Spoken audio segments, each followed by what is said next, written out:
Hello students. अब हम लोग मराठी का चौथा चैप्टर उपास का जो है थर्ड पार्ट स्टार्ट करेंगे। पिछले पार्ट में हमने देखा था कि किस तरीके से पंत ने जो है स्कीपिंग की ट्राई किया था। स्कीपिंग के लिए उन्होंने कोशिश की थी कि उन्होंने अपने घर के जो है थ्रेश होल्ड पे, जिसको दहलीज हम लोग कहते हैं, वहाँ पे खड़े रहकर उन्होंने स्कीपिंग करने की कोशिश की। लेकिन जब उन्होंने ये ट्राई किया तो उनकी जो स्कीपिंग रोप थी वो जो है बाबा बर्वे के गले में चली गई और उन्होंने बहुत लंबी देर तक उनसे डाइट के बारे में, जो है उपास के बारे में क्या किया था, डिस्कशन किया था, बात किया था। इसके आगे हम लोग देखेंगे कि मग मात्र मी चिडलो आणि निश्चय केला की बस यापुढे उपास, वजन उतरेपर्यंत उपास, मला मी काटकुळा झाल्याची स्वप्ने पडू लागली। अब उन्होंने क्या डिसाइड किया कि जिस तरीके से बाबा बर्वे ने उनकी इंसल्ट की थी कि भाई आपसे ये हो ही नहीं पाएगा, आप तो ये वज़न कम करने का ख्वाब ही देखना छोड़ दो, तो इस बात पर वो बहुत ज़्यादा नाराज़ हो गए, गुस्सा हो गए और उन्होंने उसके बाद एक रेजोल्यूशन किया, एक चीज़ को डिसाइड किया कि अब जो है उपास, वज़न उतरे पर्यंत उपास। इस तरीके से उन्होंने डिसाइड किया था कि अब जब तक मेरा वज़न कम नहीं होगा मैं कंटिन्यू उपास ही करूँगा और जो है बहुत सख्ती के साथ अब क्या करूँगा, उपास करूँगा। मला मी काटकुळा झाल्याची स्वप्ने पडू लागली। अब इनको जो है ख्वाब आने लगे। काटकुळा मतलब होता है दुबला होने के, मुझे जो है दुबला होने के ख्वाब आने लगे कि मेरा वज़न कम हो गया और मैं दुबला पतला हो गया हूँ, ऐसे उन्हें ख्वाब आने लगे। भरल्या ताटातून मी उठू लागलो, और जो चीज़ें मैं खाने के लिए लेता था, मेरी प्लेट जो है उसको मैं आधी छोड़ के या थोड़ा सा ही खाकर उससे क्या हो जाता था, उठ जाता था। बिन साखरेचा आणि बिन दुधाचा काय, पण बिन चहाचा देखील चहा मी पिऊ लागलो। अब ये तो समझ में आता है कि बिन शक्कर की चाय उन्होंने पीने लगे, बिन दूध की चाय उन्होंने पीने लगे। अभी आगे कहते हैं कि बिन चहाचा देखील चहा मी पिऊ लागलो, कि मैंने बगैर दूध की पीना शुरू किया, बगैर शक्कर की पीना शुरू किया और उसके बाद जो है बगैर चाय पत्ती की, मतलब सिर्फ क्या कि मैंने गर्म पानी पीना भी शुरू कर दिया और मेरा वजन कम हो जाए। साखर पाहिली क्या माझ्या अंगाचा तिळपापड होऊ लागला, और जैसे ही मैं शक्कर को देखता तो मुझे बहुत ज़्यादा गुस्सा आ जाता था। तिळपापड होणे म्हणजे काय, खूप राग येणे, बहुत ज़्यादा गुस्सा हो जाना, मुझे बहुत ज़्यादा गुस्सा आता था।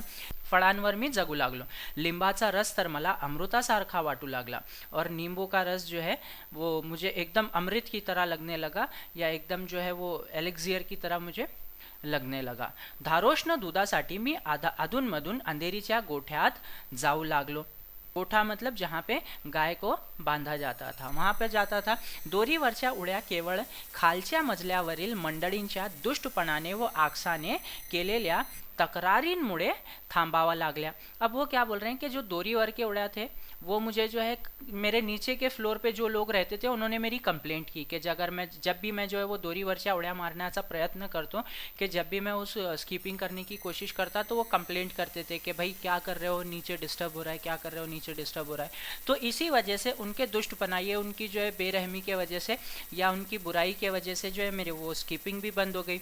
10 उड्या पाय न अडकता मारण्यापर्यंत मी पोचलो होतो। अब मैंने स्कीपिंग के लिए इतनी कोशिश की थी कि 10 बार मैं बगैर रुके, बगैर अटके जो है जंप कर सकता था, तो इतनी ज़्यादा मैंने कोशिश की थी। कचेरी सुटली, गिरगाव रस्त्याने धावत येऊ लागलो। अब जब मेरी ऑफिस ख़त्म होती थी, कचेरी का मतलब क्या, जब मेरी ऑफिस छुटती थी, मैं जब निकलता था ऑफिस से, तो मी काय करत असे त्यावेळी की मी गिरगाव रस्त्याने धावत येऊ लागलो। गिरगाव पता है ना हमको, गिरगाव चौपाटी के पास, तो वहाँ के रास्ते से ये दौड़ते हुए, रनिंग करते हुए, स्लो रनिंग करते हुए अपनी घर की तरफ जाते थे, ताकि जो है रनिंग भी हो जाए, वज़न भी कम हो जाए और उसका फ़ायदा भी हो जाए।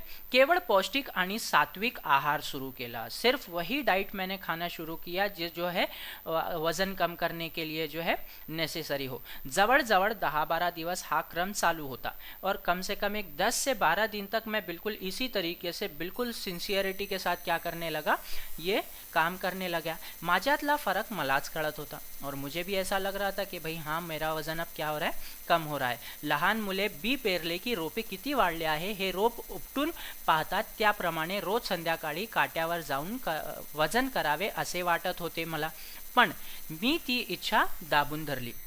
अब यहाँ पर उन्होंने एक एग्जाम्पल दी है कि किस तरीके से छोटे बच्चे जब एक नया पौधा लगाते हैं तो उनको एक क्यूरियोसिटी होती है कि ये देखने की कि पौधा कितना बड़ा हो गया। वो बार बार उस पौधे को ज़मीन से निकाल कर देखने की कोशिश करते हैं उसमें से वो पौधा बढ़ रहा है या नहीं बढ़ रहा है। तो इस तरीके की जो एक्साइटमेंट थी, इस तरीके की जो फीलिंग थी वो पंत में भी थी। अब वो क्या कर रहे थे, वो पौधा तो नहीं देख रहे थे, लेकिन वो रोज़ शाम में क्या करते थे कि मुझे वज़न चेक करना चाहिए, मुझे वज़न चेक करना चाहिए। ये इच्छा उनको होती थी, ये ख्वाहिश होती थी, पण ती इच्छा मी दाबून धरली, लेकिन मैंने वो करने से रुक गया, मैंने वो नहीं किया। बरोबर 1 महीन्याने मी वजन करणार होतो, और मैंने उस दिन डिसाइड किया कि अब मैं जो है डायरेक्ट 1 महीने के बाद क्या करूँगा, वज़न करूँगा। तब तक मैं बिल्कुल वज़न चेक नहीं करूँगा, तो मुझे अचानक से मालूम पड़ जाएगा कि मेरा कितना वज़न कम हो चुका है। 1 महिनाभर तुपाचा थेंब माझ्या पोटात जाणार नव्हता, और मैंने ये डिसाइड किया था कि 1 महीने तक, तूप हमने पहले भी देखे, तूप का मतलब क्या होता है, घी। तुपाचा थेंब, थेंब मतलब एक सिंगल ड्रॉप भी जो आहे माझ्या पोटात जाणार नव्हता। दुर्दैवाने रोज गायीचे धारोष्ण दूध मिळण्याची सोय नव्हती, पण एकूण आहार व्रत जोरात चालू ठेवले। अब उन्होंने क्या किया कि वो जो है फ्रेश दूध पीना चाहते थे, गाय का फ्रेश दूध पीना चाहते थे, लेकिन ये वहाँ पर जो है उनके वहाँ फैसिलिटी अवेलेबल नहीं थी कि उनको ये रोज़ मिल जाए। तो ये जो है उनका वो थोड़ा सा उसमें डिस्टर्बेंस आ गया कि वो रोज़ जो है वो गाय का दूध नहीं पी सकते थे, लेकिन उन्होंने बाकी जो डाइट थी उसको बिल्कुल सख्ती के साथ कंटिन्यू रखा। 15 वडाभरात फक्त 2 वेळाच साखर भात झाला। अब यहाँ कह रहे हैं कि 15 दिन में मैंने 2 मरतबा जो है चावल खाया था। अब वो कब था कि एकदा सोकाजी ने चोरून कोळंबी भात चारला व खालच्या मजल्यावरच्या भाऊजी पसरटवरांनी एकदा नागपुरी वडा भात पाठवला होता। तो अब वो कह रहे हैं कि 15 दिन में मैंने 2 मरतबा चावल खाया था, राइस खाया था। वो भी कब कि सोकाजी ने, जो सोकाजी थे हमारे, उन्होंने मुझे प्रॉन्स और राइस ला के दिया था, तो वो मैंने खाया था। और हमारे नीचे वाले फ्लोर पे जो एक ये रहते हैं, भाऊजी पसरटवर रहते हैं, उन्होंने मुझे एक बार नागपुरी वडा भात ला के दिया था, तो वो मैंने खाया था। एवढे अपवाद वगळल्यास भाताला स्पर्श नहीं केला। सिर्फ ये 2 अगर इंसिडेंट को अगर छोड़ा जाए, कि 2 इन डाइट को अगर छोड़ा जाए, तो उसके अलावा मैंने चावल को हाथ भी नहीं लगाया था। त्यामुळे मुख्यतः चरबीयुक्त द्रव्य शरीरात कमी गेले, और इस वजह से जो है, जो मैंने डाइट एकदम स्ट्रिक्टली की थी, तो जो चर्बी वो युक्त जो द्रव्य थे, जो फैट था, वो बॉडी में क्या हो गया था, कम गया था। माझा एकूण निश्चय पाहून साडीतल्या मंडळींचे आदर दुणावलेचे माझ्या सूक्ष्म नजरेतून सुटत नव्हते।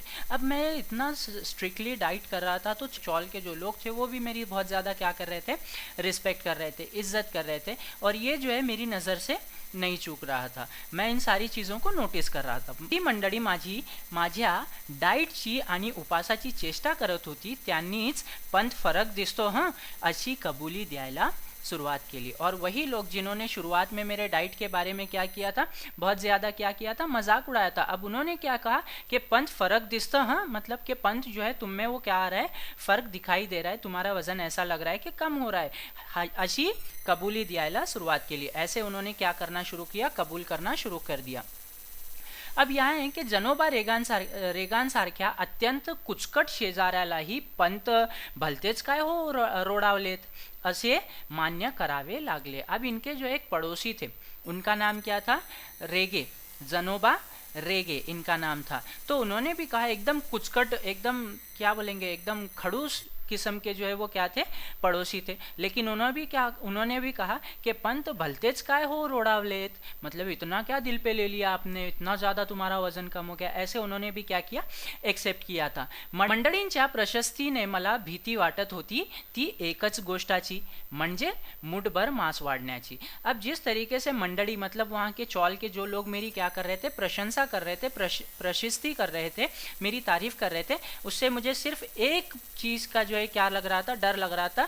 गोष्टी म्हणजे ती म्हणजे काय कि मुठभर मांस वाढण्याची, कि थोड़ा जो है जिस्म पर जो है क्या कर जाना, मांस वाढण्याची मला भीती वाटत होती। मतलब ऐसा हो जाना कि वो तारीफ से जो है सीना फूल जाना या उससे भी वजन बढ़ जाना, ऐसा उनको मुझे लगने लगा। पण असली तुरळक तारीफ ऐकून मी चाळण्यासारखा 9 तो, लेकिन इतनी छोटी छोटी तारीफ से जो है मेरा वजन बढ़ने वाला नहीं था, क्योंकि अब मैं बहुत ज़्यादा क्या हो गया था, उसको सीरियसली ले लिया था. इतकं असामान्य मनोनिग्रह आणि जीवा नियंत्रणानंतर कमीत कमी 20 ते 25 पाऊंडांनी तरी माझे वजन घटले पाहिजे अशी माझी खात्री होती. व त्या खात्रीने मी आमच्या ऑफिसच्या समोरच्या वजनाच्या यंत्रावर पाय ठेवला आणि आनेली टाकून तिकीट काढले.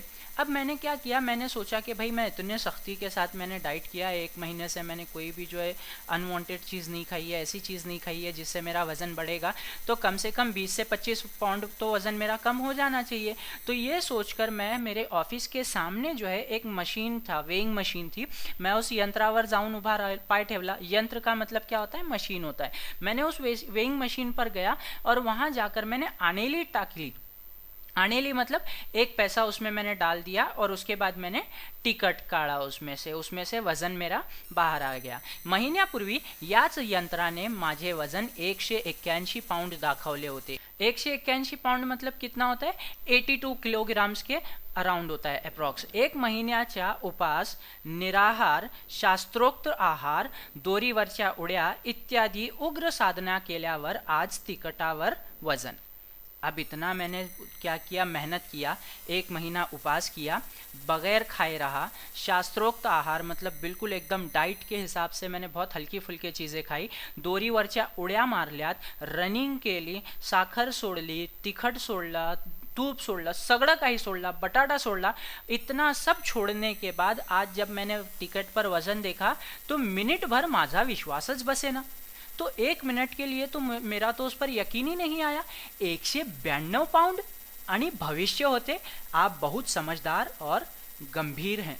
ये देखकर मैं एकदम परेशान हो गया कि उसमें यही मशीन ने 1 महीना पहले 181 पाउंड बताया था, 181 पाउंड्स बताया था, 82 किलोग्राम्स के अराउंड बताया था. इतना सब डाइट करने के बाद, परेशानी करने के बाद, एक्सरसाइज करने के बाद वज़न कम होने की बजाय उल्टा बढ़ गया. 192 पाउंड मतलब 82 से 87, 88 किलोग्राम्स तक हो गया. और उसके साथ में लिखा हुआ था भविष्य कि आप बहुत समझदार और गंभीर हैं, कि आप जो है बहुत समझदार इंसान हैं. तो उस दिन के बाद उन्होंने क्या कहा कि हल्ली मी वजन आणि भविष्य या दोन्ही गोष्टींची चिंता करायला सोडून दिले. उस दिन के बाद, हल्ली मतलब उस दिन के बाद मैंने बिल्कुल अपने ना वजन की फिक्र की और ना ही मेरा उस भविष्य पे भरोसा रहा. मैंने दोनों की जो है फिक्र करना छोड़ दिया. आणि विशेषतः डाइटच्या आहारी तर या जन्मात जाणार नाही. और उसके बाद मैंने डिसाइड किया कि मैं पूरी लाइफ में अभी बिल्कुल डाइट नहीं करूँगा. छे वजनाचा मार्ग भलत्याच काट्यातून जातो. और उन्होंने क्या बोला कि छे ये क्या होता है, मतलब डाइट वगैरह से तो वज़न उतरता ही नहीं. बहुत सारे लोगों ने मुझे ऑलरेडी कहा था कि भाई ये डाइट करने से वज़न कम नहीं होता है, तुम इसके पीछे मत पड़ो. मैंने उनकी बात नहीं सुनी, मुझे सुनना चाहिए था. तो ये डाइट जो है, वज़न कम करना जो है, ये कोई अलग ही तरीके से कम होता है. डाइट करने से, एक्सरसाइज करने से ये काम नहीं होता है. तो यहाँ पर हमारा ये चैप्टर कंप्लीट हो गया है. इसके बाद हम लोग कोशिश करेंगे कि इसके क्वेश्चन आंसर समझें. आप सभी लोग जो है इसके सारे क्वेश्चन आंसर को पढ़ने की कोशिश कीजिए, सारे क्वेश्चंस को देखिए और उस पर जो है अपनी तरफ से अगर आपके पास रेफरेंस बुक्स अवेलेबल होंगी तो क्वेश्चन को समझने की कोशिश कीजिए. और जो है अगर कुछ डाउट होता है तो you can contact me. So finally that's it for this lecture. Thank you so much.